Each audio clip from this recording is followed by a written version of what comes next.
У нас остается минута, в студии мой гость Александр Хара. Вот как ты подведешь итог этой конференции? У нас минута буквально.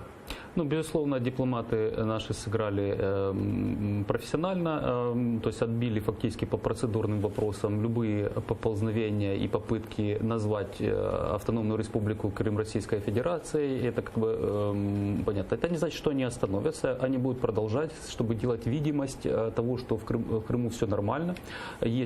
Соблюдаются права национальных меньшин, там же притащили и крымского татарина, и там какой-то как бы неправительственной организации, которые, мы понимаем, что в Российской Федерации неправительственных организаций не под контролем ФСБ не бывает, и поэтому понятное дело, что они как-то будут использовать. То есть как бы это уже должно быть фоном. Да, хорошо, дипломаты сработали, но мы должны привыкнуть. Мы не знаем, сколько будет оккупирован Крым, когда мы сможем его вернуть назад.